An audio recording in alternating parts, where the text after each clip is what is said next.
Hi, I'm Bill Waller, Professor of Economics at Hobart and William Smith, and today we're going to talk about why it's interesting and important to study the economics of care.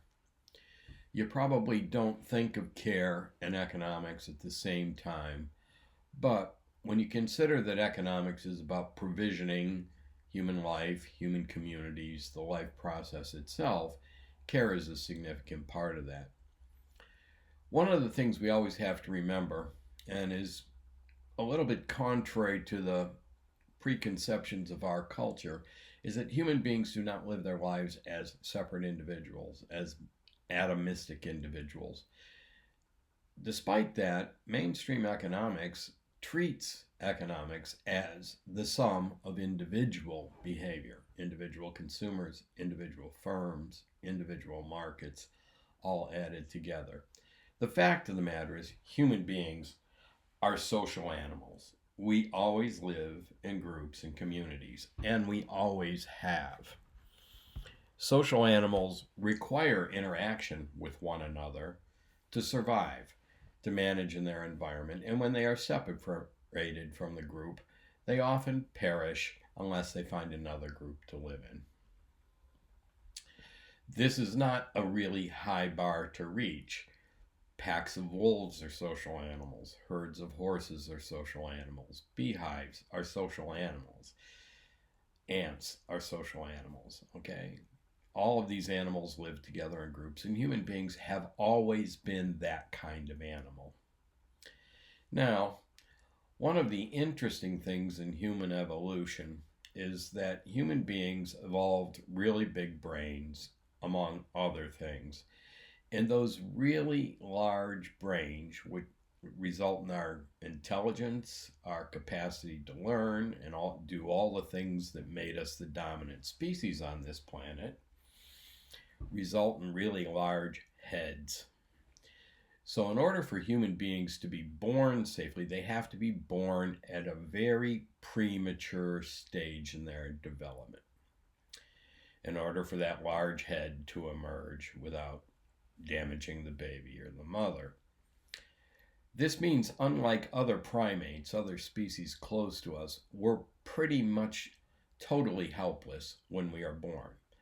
A young chimpanzee in a day or two can fend for itself. It can walk around, it can climb on its mother, it can eat solid food, it can do all manner of things because it was not born until it was more fully developed. Human beings, however, if they are not cared for, will not survive the first 2 years of their lives. Left on their own, they will die.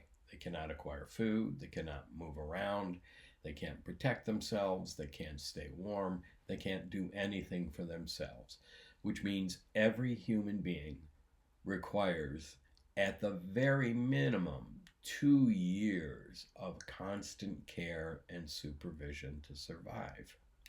So, care is foundational to being a human individual and a human being, and care cannot be done by oneself. We'll talk about that later. In addition to that, over the course of our lives, we are sometimes injured, ill, incapacitated, in some way differentially abled, and all of this requires assistance of one sort until we recover our ability to act on our own. So, again, throughout the course of our lives, there are going to be these periods where, in order for our lives to continue or for us to regain our ability to function fully in our society, we are going to require care. Another evolutionary quirk is that evolution incorporates traits that allow one to survive until the age of the ability to reproduce. And traits are adopted that enhance reproduction into the biological code of the species eventually over time. But longevity does not confer any evolutionary advantage with regard to reproduction. So there's no reason that evolution would choose for any particular age, old age, moderate, middle age, beyond the capacity of the human being to reproduce. However, modern medical advances have allowed us to live to much greater ages than our bodies have evolved to survive. And so, one of the things we find as we age is that our capacities to do the things we always did, as well as things like our hearing and eyesight, our hair, many things go away. The constant sitting in one place and standing one place of our society wears down our spines, creates pressure on our vertebrae. We get things like arthritis. All of these things come with age because what happens as we get older does not matter from an evolutionary perspective. But it does matter in terms of our quality of life. And to continue to live our best lives as we age, we often require the assistance of others. And when we approach the end of life, an odd thing happens. We begin to use medical care a great deal to prolong that life. We have these current IT, AI billionaires who are doing everything possible to extend their lives because at the end of life, we want to live our best lives as long as possible. And as a result, we spend 60% of the money we're going to spend on medical care in our entire lives in the last 6 months of our lives. And it fails. We die anyway. My point is, the human life begins with care. We receive care many times throughout our lives. Indeed, as part of a community, we provide care for our own children, for other people's children, for our friends when they're sick, for our friends when they're injured, for our friends as they age. So we receive care and provide care for our entire lives. In order for our communities to survive, someone has to care for us. And as a result, if we are part of that community, we need to care for others. But care, like any other activity, requires resources. Obviously, the human resource of human commitment to work to provide care for others is an important part of that. But when we think of all the care that's received, a lot of it has to do with actually having physical equipment for babies, diapers, baby bottles, appropriate food, for people who are injured, medical implements, necessary physical therapy equipment, for people who are sick, doctor's attention, hospitals, medicines, therapies, for old age, additional assistance, supervision, food provision, care associated with getting through the day-to-day things that are more difficult because of our physical limitations. All of this requires resources be employed, and that is what the economy is about. Human beings using resources to accomplish some task as part of our ongoing life process. That means any society must organize those resources in such a way as to make them available. And we do live in a society that does organize resources. Since about the late 1970s, the dominant understanding of how we should operate our economy is from an ideology created after World War II called neoliberalism. It was a response to the modern liberalism that emerged at the end of World War II, which was a response to the Great Depression. Prior to the Great Depression, the dominant ideology in American culture was liberalism, but it was a form of classic liberalism, like that of the Founding Fathers, where individuals were responsible for taking care of themselves and their families in the community, and they should be free and uninhibited to do so, and that markets would regulate economic activity and create a good society. This is the basic argument in Adam Smith's Wealth of Nations. What we noted starting in the 1850s was that these sorts of economies were highly cyclical.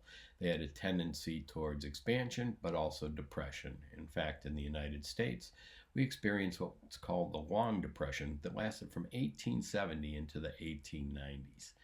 From the 1850s going forward, these recessions or depressions kept getting larger and larger, which culminated in the complete collapse of capitalism in 1929 with the Great Depression, which persisted. It did not naturally begin to emerge from it.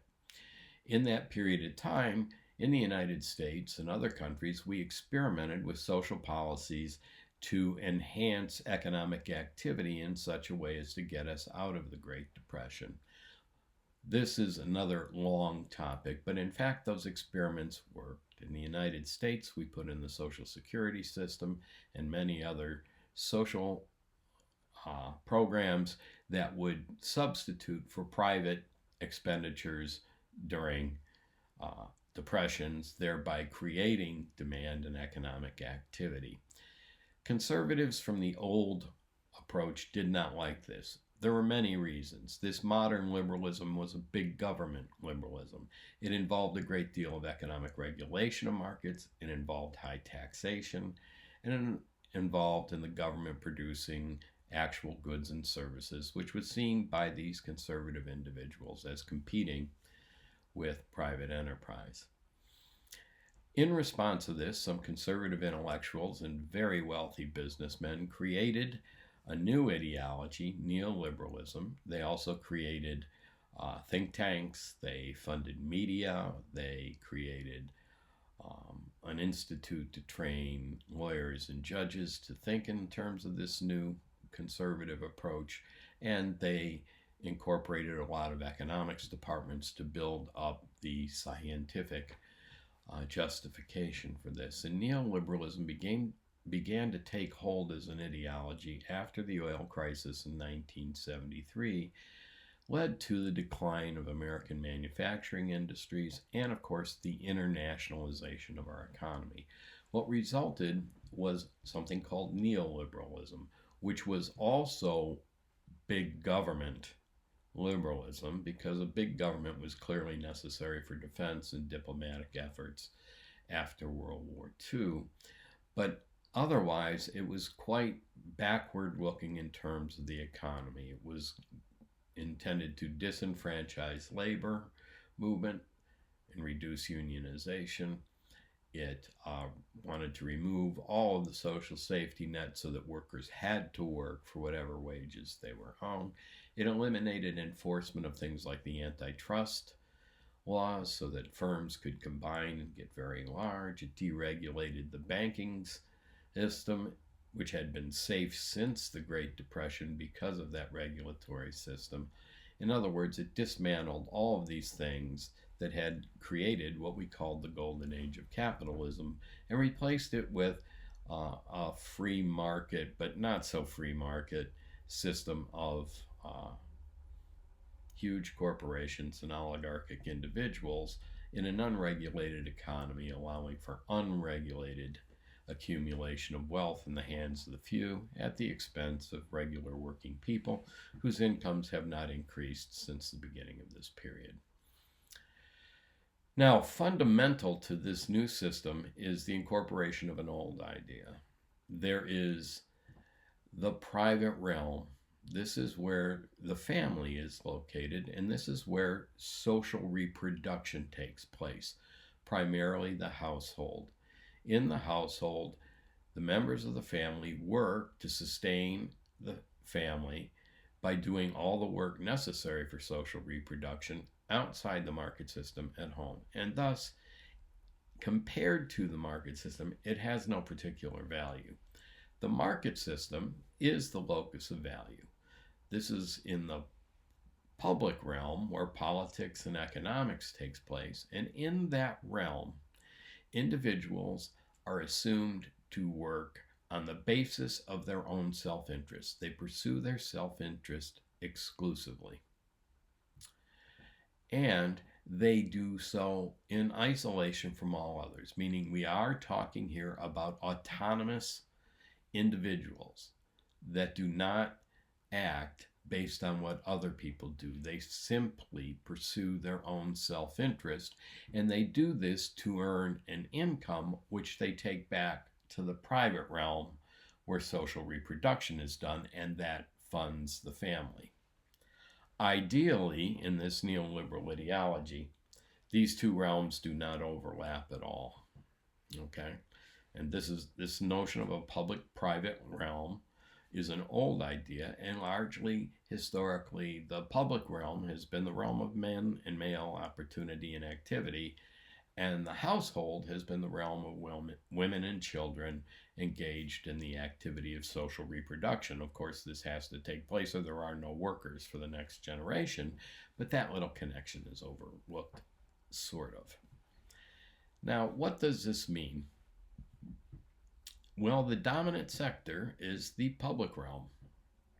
This is the one that drives the economy and our politics, and largely it has been the realm of male activity.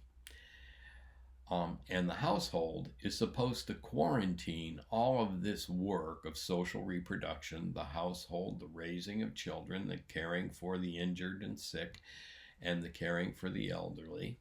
This has been the realm of women, and it has been considered secondary. Okay?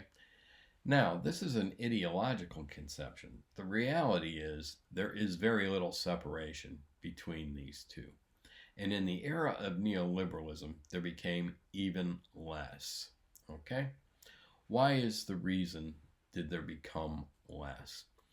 Because of the decline of the ability of unions to organize to raise wages, because the government was seen to not be involved in the economy, therefore the minimum wage did not rise, if very little, if at all, during this period. There was a great deal of pressure put on people in these households to maintain their standard of living while their wages were deteriorating. So there was a strong tendency for women to enter the labor market. They would go into the public realm to get jobs, and this became the norm. Many families have a husband and a wife both working, and sometimes a child working, simply to maintain those standard workers achieved during the 1960s prior to neoliberalism. Okay? So more people were working to maintain the same standard of living, and that meant pulling people into the public realm from the private realm to work, doing wage labor in the economy. What did that mean with regard to all of that important work, which economists estimate is 1/3 of all production, that takes place in the household? Some families continued to try and do it on their own, but others had to resort to purchasing in the marketplace now the services necessary to sustain the household. Okay, so increasingly, families had to resort to daycare when there was not a family member who could stand in for the mother who had gone to work, or both parents going to work. And that had to be purchased in the marketplace, but it has to be purchased at a price that working families can afford. Similarly, children getting sick, people getting sick would require in-house services that had to be paid for, often with insurance, but often without insurance, again, incorporating a higher cost of living into the household. In more recent years, after public education ends at grade 12, when people wanted to go on to higher education, in the 1960s and through the 1970s, this was subsidized by large grants from the federal government to states, fed into the state university system and fed directly to students to allow them to attain a college degree, college education, community college, whatever was available for them and desirable. Because of those large subsidies, the tuition was very low, often free. But under the neoliberal regime, the money was taken away from the state institutions. They were defunded, and the grants that were going to students were increased, but they weren't grants, they were loans. Okay, so now the cost of college education, rather than being paid by the society, which benefits from the highly trained workers coming into the workforce, it's a benefit to us all, as well as improving the jobs that these people got. This cost was now shifted onto the families themselves, okay, putting a greater financial burden on them. And many people found themselves in low-wage employment that did not have health insurance, and so they were unemployed, and so medical costs were shifted to them. Needless to say, this led to a hollowing out of what we call the middle class. Workers became more indebted or had less access to quality medical care, quality higher education, and things of that sort. Similarly, the union pension plans that used to be defined benefit were switched largely for most employers providing defined contribution plans where they contribute some money that you match or add your own additional funds to, and that becomes the source of your pension, eliminating any pension liabilities for the companies, and again putting the burden of managing the retirement on the household. All of this is the marketization of what used to be the private realm of the household, because families cannot survive and provide all those caring services in the house by themselves, so they must purchase them in the marketplace. And the marketplace does not necessarily care, because it's an impersonal mechanism, if families can afford it or not. And certainly their employers don't care, because they want to pay the lowest possible wages. This has created a care crisis in our society, one of which is very relevant to contemporary college students. You are caught in a situation where you are funding your own education through loans, which you will have to start paying back 6 months after you graduate from college. This payment will delay you starting a household, starting a family. It may even mean that you never start a family, because if you did, you would have to pay child care costs, which often are more expensive than housing. Wrap your head around that. Your child care could be more expensive than your mortgage or your housing costs. You will be paying this at the same time you ordinarily would be thinking about buying a house and creating a family. So many people don't end up doing that, but those who do find themselves dealing with a much higher cost of living. And oh, by the way, your parents are living longer, and most people cannot afford elder care. It's very expensive. Insurance for it is almost prohibitively expensive. So you are what we call the sandwich generation.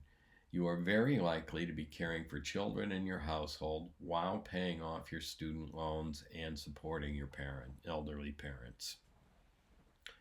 Where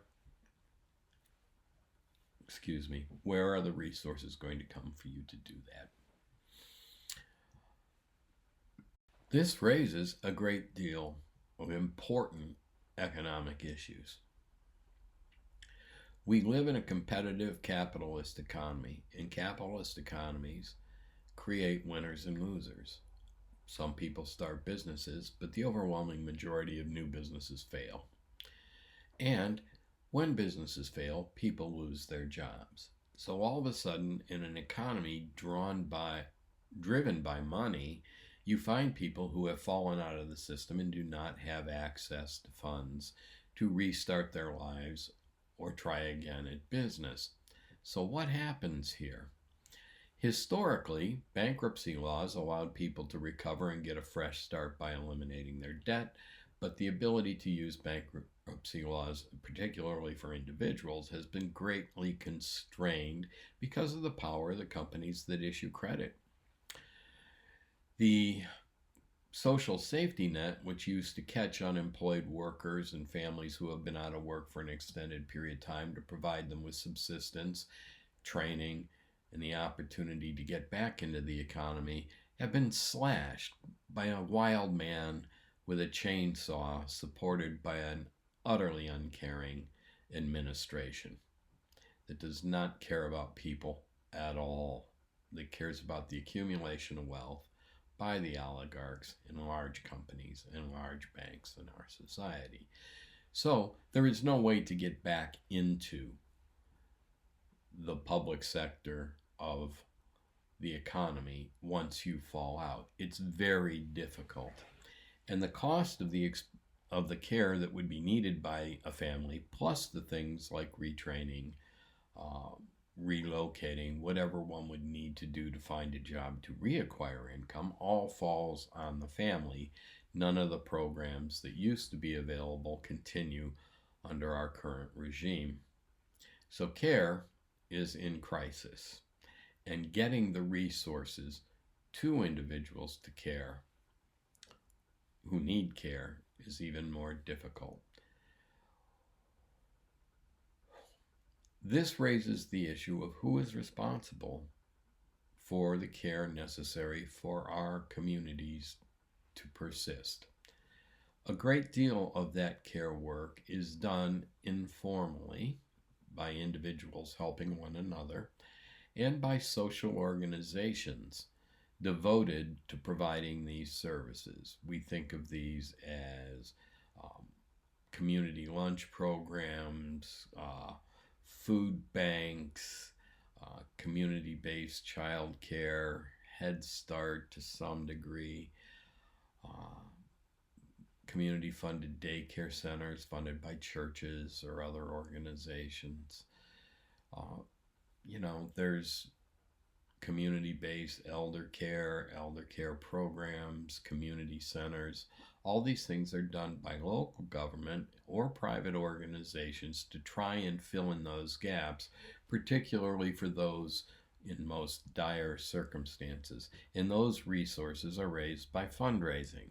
Many schools, both public and private, engage in a great deal of fundraising in order to lower the cost of education to people. Many hospitals, clinics are community supportive to fill in these gaps, but they are chronically underfunded and chronically understaffed despite the incredible generosity and hard work of the people who do it. But community-based care is often well targeted, well understood, and effective despite its lack of funding and support. Historically, the state has played a role, particularly since the New Deal. The Social Security Act of 1935 included unemployment insurance, disability insurance, aid to families with dependent children, and of course the well-known pension scheme known as Social Security itself. All of these things were to allow workers to retire, to make sure that families without an income received some minimum income, that workers who were injured were disabled, and the people who were temporarily unemployed had their income supplemented to allow them to sustain themselves until they moved to a better job. For job transitions, for people in industries that were shutting down and needed to move to others, there often were scholarships and state funding to allow people to get the training to do that. But again, all of this is under attack under neoliberalism.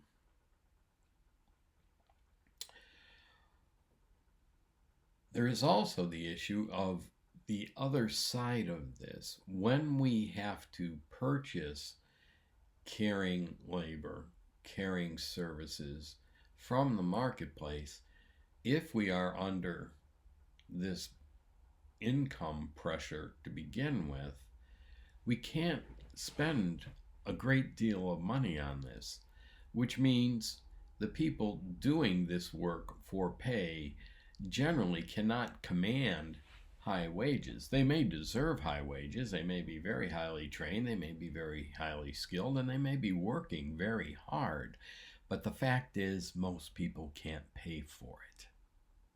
Okay? We spoke earlier about daycare costs. When people think about what the ideal daycare package of services would be for their children, it would be a safe, clean, well managed, well lighted, well heated facility with toys, with access for providing food, sanitary conditions for the kids, with quiet times and abilities to rest. Not all a bunch of kids thrown into a room and occasionally thrown a basketball in for endless hours to care for themselves. You want high quality staff, well trained in child development, to watch your children in groups that are small and appropriately age constrained. All right?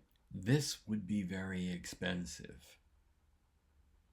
In fact, it's the kind of facility more like a school than a daycare center, and we know that schools are expensive.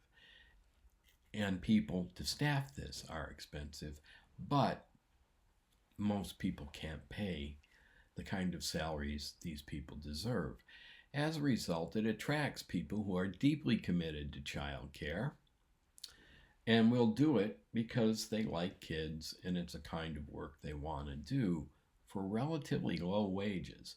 And this is how the system continues because it must, because people can't pay any more than they already are for child care. The only other alternative is unlicensed child care run out of private homes, some of which is wonderful, but much is of variable quality. Or getting another relative, a grandparent, an aunt, a sister, to come in and watch the kids when the parents are away working. This is not the best way of providing our children and getting them ready for school, for them to succeed in school, in good schools, hopefully, which again are costly. Now, when we get to that issue of schools, how are they funded? They're funded by local property taxes, which means poor communities with a low tax base have less money to provide funding for schools. Wealthy communities can tax themselves heavily and have really excellent schools, which means there's a wide variety of schools. And those who are in communities of lower income will have less access to high quality education than those who are in affluent communities where people already have high incomes and many opportunities. This kind of engages in a process of freezing the structure of our society, making it very difficult for people to move from low income jobs, for their children to move to high income jobs. This was the hallmark of America. This was the American dream that was realized in the golden age of capitalism, where we experienced upward mobility and an increased standard of living for people in every kind of work. And it is the only time in human history that for an extended period of time, the working people got more affluent and the richer people didn't get even more affluent. In other words, the distribution of income narrowed. Right now, it is its greatest of all time in the United States. So we are in the most unequal society in terms of income and wealth ever, as opposed to that period from 1945 to the 1970s where that gap narrowed. So that means that it is harder to become upwardly mobile. The same thing, of course, is true of elder care. Elder care is often done in the household and at great cost to the family, and institutionalized elder care is just prohibitively expensive.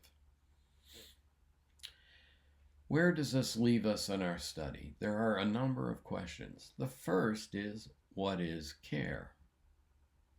Okay, we use the word care a great deal.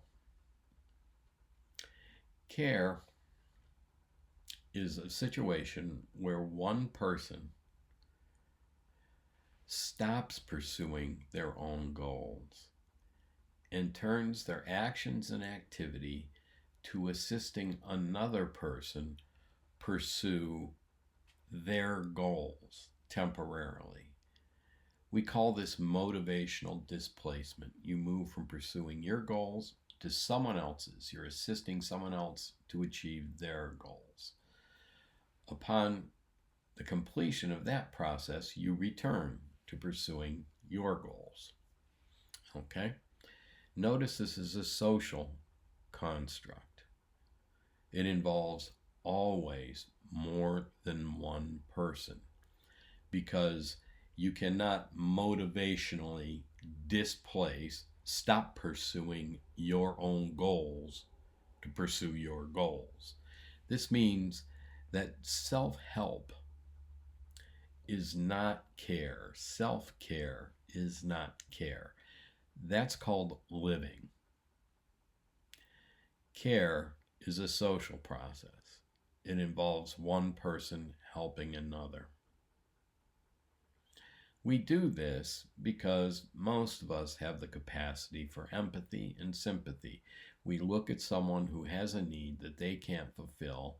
We can put ourselves in the position of understanding, seeing what they need, and having an emotional response to that leads us to want to help.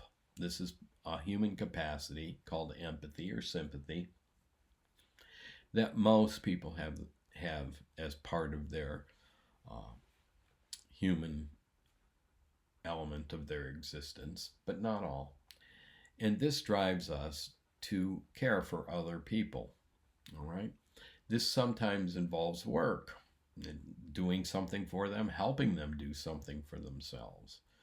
All right. It can be for a short period of time. In the case of children, it's for a very extended period of time.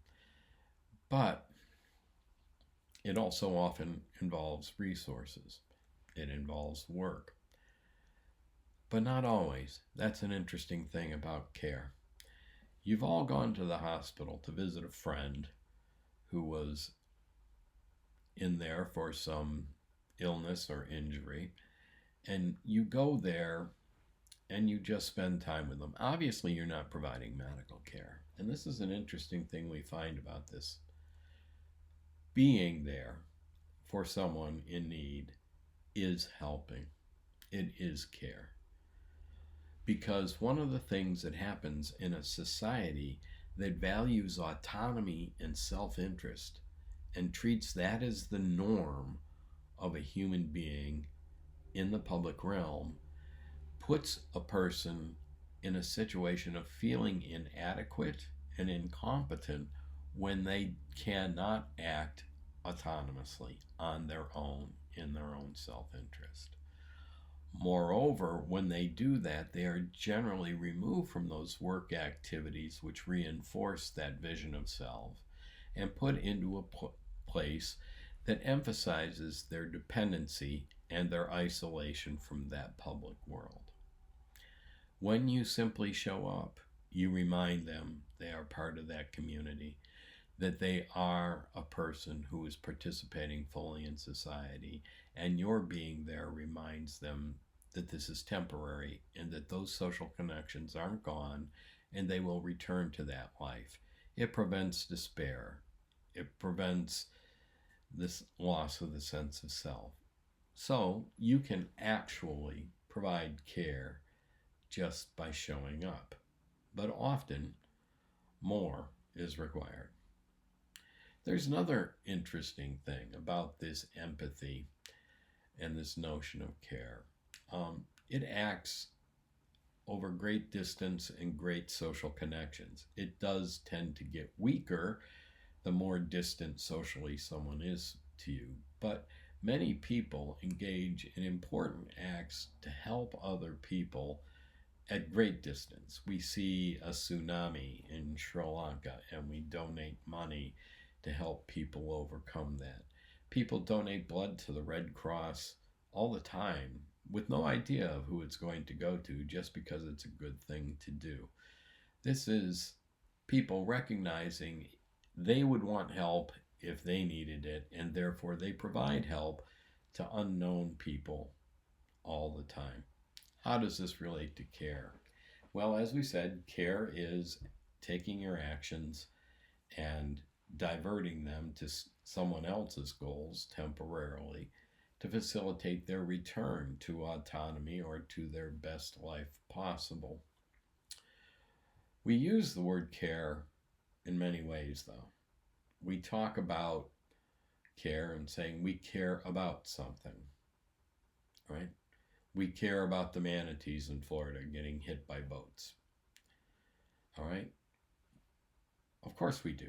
We care about the plight of whales. We care about animals going into extinction. We care about poor people in other places.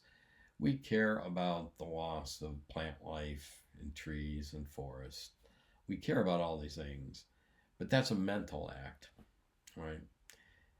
It's an expression of concern. It is an expression of value. We care about these things in the sense that we would be unhappy if they were to disappear or not get resolved. But it doesn't motivate us necessarily to action. We can care about these things as a mental act without any physical activity being involved about it. Caring for is not really quite to the point of providing human effort.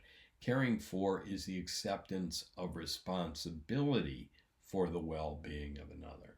This is a state prior to actually providing care. And then taking care of is the work. It is the work of providing care to a human being. There's also not caring. There are a lot of things we don't care about, and there's nothing wrong with that unless it is something that we have an obligation to care about. For example, we may not care about something simply because it's not important to us, or it's not in our field of vision socially or actually or environmentally. It's just there's only so many things that can be objects of our concern. Because we're not aware of them, we can't miss them. And that's okay. Like I said, as long as it is not something that we conventionally or as part of our cultural understanding or our cultural obligations are required to be responsible for. So there's a lot going on when we talk about care.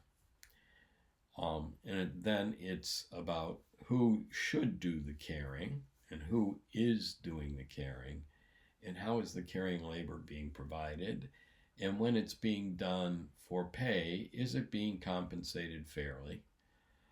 There is a long history of care not being compensated fairly. Of course, the United States was populated by colonists, but the colonists imported indentured servants to do work for free. Many of the people who came as indentured servants were women who were brought to do household work. Indentured servants, coming from the same population of the colonists in the United States, disappeared easily into the general population simply by moving, and thus did not fulfill their obligations. When one considers that some of them were transported as criminals for crimes as loathsome as loitering in the park, you can see that those people might not have felt overly committed to fulfilling their indenture contract. So we ingeniously responded to this crisis by importing slaves from the African slave trade. These slaves could not run off. They were property, and they were easily identifiable in the general population and were returned to their owners. And many of the women slaves, again, were doing household care work in addition to manual labor and production on plantations and other industrial occupations. So again, we acquired individuals to do care work at low cost, and we paid them nothing. When slavery was removed, we took young indigenous women and we put them into what we called Indian schools, separated them from their tribes, told them to stop using their languages, and we put them in training programs to be domestic servants, to do housekeeping and household work and child care, again for little or no pay. Eventually, it has become common for caring labor to be done by immigrant laborers, recent immigrants to the United States, both legal and undocumented. And again, their pay has been quite low. Also, poor people with little training to do other things are hired into work as hospital aides and people doing child care and other sorts of things that have to be done at relatively low cost. We are dependent upon that immigrant labor, and currently that immigrant labor is being removed from the labor population by deportation, or simply they are laying low because of terror of being deported. And so there's now again an increased shortage of that sort of worker, and workers themselves being under attack and their wages being suppressed cannot afford to pay more for those things. Again, a crisis of care. One of the things we need to consider is why these programs that we've had in the past have gone away. Why is it important for us to maintain this distinction between public and private ideologically, when in fact both of these activities, all of these activities, are central to the reproduction of the society's capacity to provision itself over time? The other thing is, of course, caring labor is disproportionately assigned to women. This makes it very difficult for them to work in the marketplace and then come home and do all of the caring labor they are expected to do for social reproduction. It puts an incredible burden on that proportion of the population. This ideology gives men a pass on this sort of work, and that's because they are the breadwinner for the family, so they work in the marketplace and shouldn't be expected to do this household labor. Or they're the family protector, that puts them in a position where they shouldn't be bothered with things like the laundry to do. These are ideological passes or excuses for not participating in that work. So there is a gender dynamic working it here that is also quite important. The other thing is the fact that this increases the burden of work on children in the household. When there is not enough people in the household to work, the children are often needed to take on more of this labor, sometimes prior to ages where it's truly appropriate. So those are the economic issues, some of them surrounding care. The final one I want to talk about is when care fails, when the care work doesn't get done, when the care is done poorly, individuals are damaged. Egregious suffering takes place. Death sometimes occurs. This is a very important part of the human experience. This care must be provided. The consequences of not doing it are actually intolerable and disintegrative of our society. And that is why it is very, very important to study the economics of care. And the best way to understand care is to engage in doing it and reflecting upon how care is done, what it accomplishes, And under what economic conditions does it occur? Are the resources available? Are they provided efficiently? Does the work get done efficiently? Does the work get done properly? These are other important questions in our exploration of care. Thanks. See you soon.